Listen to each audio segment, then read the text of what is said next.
안녕하십니까. 한국전자통신연구원 최영환입니다. 오늘은 ICT 표준화 전략맵 2026 가운데 앞으로 우리의 도시 생활, 산업 전반에 크게 바꿀 사물 인터넷 표준화 전략을 함께 살펴보겠습니다. 현재 기술이 어디까지 와 있고 앞으로 어떤 방향으로 나아갈지 차근차근 설명해 보겠습니다. 오늘은 세 가지 흐름을 중심으로 말씀드리겠습니다. 먼저 IoT 기술이 지금 어떤 변화의 순간을 맞고 있는지 살펴보고, 다음으로 IoT 표준화와 표준화 목표와 추진 방향을 설명드리고, 마지막으로 실제 어떤 기술들이 표준화되고 있는지 소개해 드리겠습니다. IoT 단어는 익숙하지만 지금 IoT는 단순히 기기의 인터넷에 연결된 수준을 넘어서 기기 스스로가 생각하고 움직이는 단계에 변화하고 있습니다. IoT 기본 개념부터 살펴보도록 하겠습니다. 예전의 IoT는 인터넷에 연결된 기기 정도였습니다. 하지만 요즘의 IoT는 그 이상이죠. 기기들이 스스로 판단해서 움직이고 기기들과 협력하여 복잡한 상황을 처리할 수 있는 똑똑한 기기들이 네트워크에서 발전하고 있습니다. 집안 센서들이 알아서 실내 온도를 맞춰주고 도시 교통 시스템이 서로 상황을 공유하면서 복잡한 도로 흐름을 조절하는 등의 모습이 대표적인 예라고 할 수 있습니다.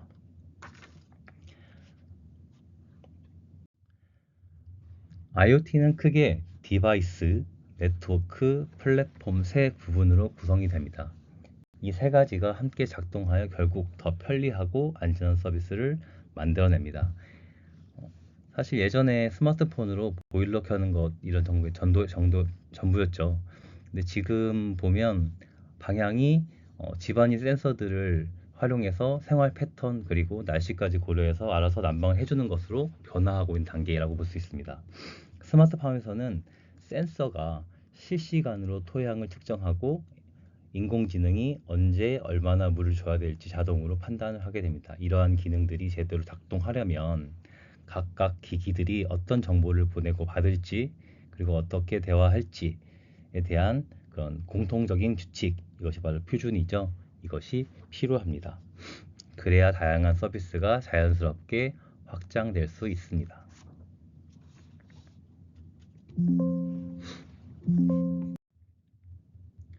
그렇다면 IoT가 왜 지금 더 중요해졌을까요? 과거엔 사람이 데이터를 보고 직접 판단을 했죠.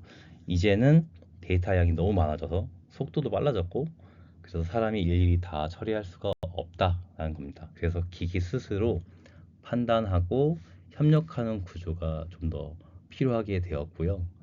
이를 위해서 필요한 것이 공통된 규칙, 즉 표준입니다. 이것이 반드시 필요하다라고 할 수 있습니다.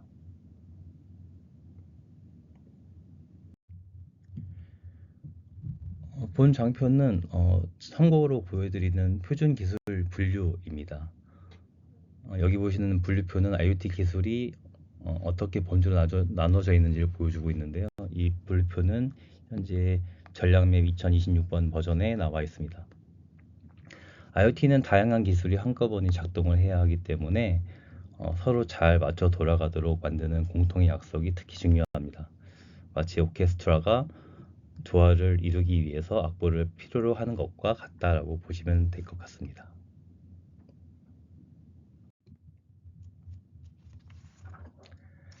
IoT 표준화의 목표는 간단히 말해 똑똑한 기기들이 서로 잘 협력하고 그런 환경을 통해서 이를 기반으로 산업 경쟁력을 키우는 것입니다. 2026년까지는 이러한 기반 기술을 잘 갖추고 2027년엔 다양한 산업에 적용한 다음에 그 후에 국제 무대에서 주도권을 확보하는 것이 목표입니다.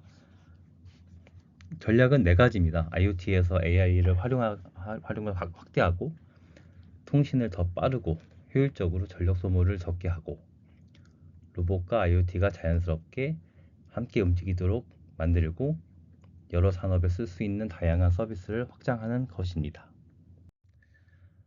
두 번째로 IoT 표준화의 목표 추진 방향 중에서 IoT 플랫폼 추진 방향을 말씀드리겠습니다. 플랫폼 분야는 IoT 두뇌 역할을 합니다. 앞으로 IoT 플랫폼은 단순히 데이터를 저장하는 공간일 뿐만 아니라 상황을 이해하고 해결책을 제시하는 시스템이 됩니다. 예를 들어서 교통 CCTV와 신호등, 버스 정보가 서로 플랫폼으로 모이면 AI는 단순히 길이 막혔다라고 말하는 것이 아니라 30분 후 특정 지역이 막히니까 신호등을 시간을 이렇게 변경해주고 여기서는 좌회전을 잠시 허용하고 버스는 저쪽으로 우회전하도록 해라. 이런 구체적인 해결책을 만들어줄 수 있는 것입니다. 이렇게 하려면 기기 간 협력 방식, 데이터 표현 방식, 연결 방식들이 표준화되어야 한다는 것입니다. 네트워크는 IoT의 신경망에 해당이 됩니다. 기기가 늘어나면 통신은 더 빠르고 효율적이어야 하죠. 무엇보다도 전력 소비가 낮아져야 합니다. 산간 지역이나 건물 내부, 다리 터널과 같은 곳에 수십억 개의 센서들을 설치한다고 생각해 보면 배터리를 일일이 갈아주는 것은 현실적으로 불가능합니다. 그래서 한번 설치하면 10년에서 20년 계속 사용할 수 있고 전력 효율이 매우 높은 통신 구조가 필요하게 됩니다. 대표적인 기술로는 IoT V6 통신, 6루틴 기반의 그 다음에 데이터를 작게 만들어 보내는 기술, SH 압축, 그 다음에 빛을 통해서 통신하는 OWC 기반 통신 기술이 있습니다. 디바이스 분야는 로봇과 IoT 결합이 중요하다라고 할 수 있습니다. 예를 들어서 A사의 배달 로봇과 B사의 청소 로봇이 복도에서 마주쳤다라고 해볼까요? 그때 서로 존재를 모르고 서로 그대로 부딪힐 수도 있겠죠. 하지만 표준이 있다면 나는 여기서 지나간다. 알겠어. 나는 여기서 잠시 멈출게. 그리고 그 지나가면서 배달 로봇과 청소 로봇이 각각 역할을 수행하는 형태입니다. 이런 식으로 기기끼리 자연스럽게 대화를 하면서 충돌을 피할 수도 있고 협업을 할 수도 있는 거죠. 이를 위해서 로봇 운영 체제, ROS와 같은 것들, 그리고 IoT 플랫폼 간의 정보 구조, 명령 방식 등이 표준화되어야 한다입니다. 융합 서비스 분야에서는 산업별 특성을 반영한 표준이 필요합니다. 스마트 시티, 디지털 트윈, 스마트 양식 등 각 서비스가 필요로 하는 데이터 형태나 방식이 다르기 때문입니다. 특히 시티불스는 도시 전체를 디지털로 복제해 미리 교통 변화와 소음, 에너지 사용 등을 시뮬레이션을 통해서 기술로 미래 도시 운영에 대한 중요한 역할을 살펴볼 수 있도록 하는 역할을 해줍니다. 다음은 중점 표준화 항목입니다. 플랫폼 분야에서는 기기들이 협력하는 방식, 지능 자율 협업, 그다음에 생성형 AI를 활용하는 IoT 기술들이 중요합니다.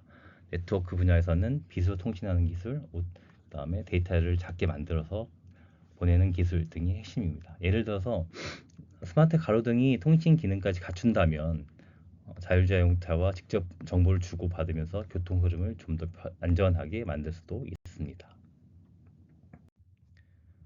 또한 네트워크에서의 앰비언트 IoT는 말 그대로 주변의 에너지를 이용하는 IoT 기술입니다. 배터리 없이 작동하는 IoT 기기라고 생각하시면 됩니다. 와이파이 전파, 라디오 신호, 빛, 진동 등 우리 주변에 늘 존재하는 아주 약한 에너지들을 모아서 전력으로 바꾸는 기술이라고 보시면 되겠습니다. 이 기술이 실현이 되면 터널 다리 안에 넣어둔 센서가 몇십 년 동안 보수 없이 구조를 상태를 알려주고 깊은 상선 속에서 산불 징후를 자동으로 감지하는 센서들도 가능해진다라고 할 수 있습니다. 전력 문제 때문에 어려웠던 IoT의 적용 범위를 획기적으로 넓히는 기술이다라고 보시면 될 것 같습니다.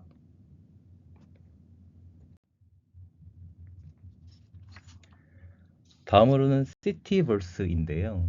융합 기술 중에서도 시티버스는 도시 전체를 디지털로 복사한 것이라고 이해하시면 되는데요. 가상의 도시 안에서 실제 도시처럼 교통, 에너지, 공기질, 인구 이동 등이 모두 반영이 됩니다. 덕분에 도시 계획을 미리 시험해 볼 수 있습니다. 지하철 노선을 바꾸면 교통이 어떻게 변할지, 상권이 어떻게 이동을 할지, 소음은 어떻게 생길지 사전에 확인할 수가 있는 것입니다. 스마트 양식 분야도 중요합니다. 수온, 산소량, 사료량 같은 데이터를 표준화하여 AI가 수산 양식 환경을 자동으로 조절하도록 하는 그러한 기술이라고 보시면 되겠습니다. 융합 기술 중에 또 하나 보이는 게 이쪽에서는 의료 부분이 있고요. 디지털 트윈 기술이 의료와 합치게 되면 큰 변화를 만들 수도 있죠. 환자의 데이터, 의료 데이터를 이용해서 이건 당연히 보안이 이루어져야 될 것이고요. 가상의 어떤 디지털 트윈 기술을 이용해서 심장, 간내 같은 디지털 장기를 어, 가상에서 만들어서 가상에서 다루면서 그 안에서 뭐 어떤 약효의 효과나 작용 부작용들을 미리 시뮬레이션 같은 걸 할 수 있다라고 볼 수 있습니다. 이 기술은 앞으로 개인 맞춤형 치료와 신약 개발에 큰 역할을 하게 될 것이고요. 또한 해양 분야에서의 통신 기술도 있고 장애를 위한 접근성 기술 등이 표준 등이 이루어지고 있습니다.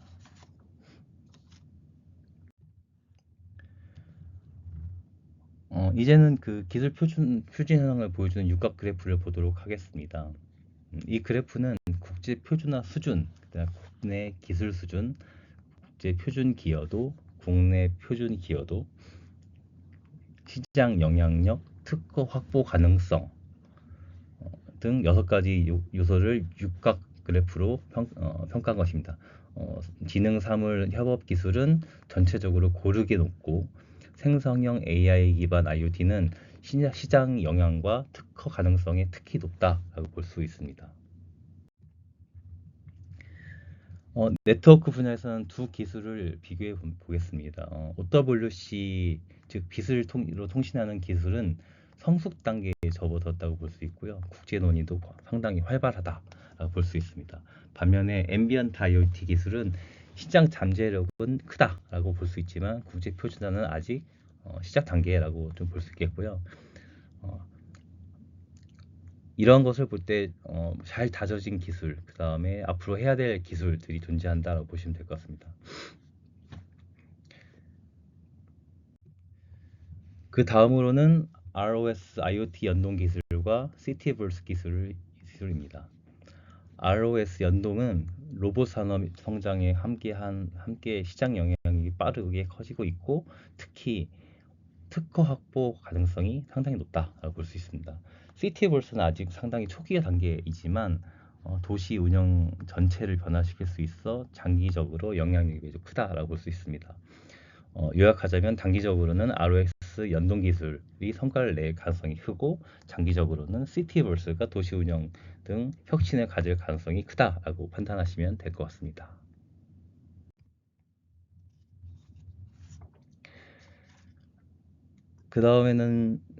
그 다음은 IoT 융합 기술인데요. 어, 지능 사물 협업 유즈 케이스 및 요구사항 표준이 있고 생성형 AI 기반 IoT 서비스 지원 기술인데 두 플랫폼 기술 모두 서비스 관점에서 다시 보더라도 모두 시장 영향력, 그 다음에 특허 경쟁력, 표준화 필요성이 매우 큰 기술이다라고 볼 수 있고요. 특히 생성형 AI 기반 IoT 기술 같은 경우는 앞으로 데이터가 폭발적으로 늘어날수록 더 많은 분야에서 활용할 가능성이 높다고 볼 수 있습니다.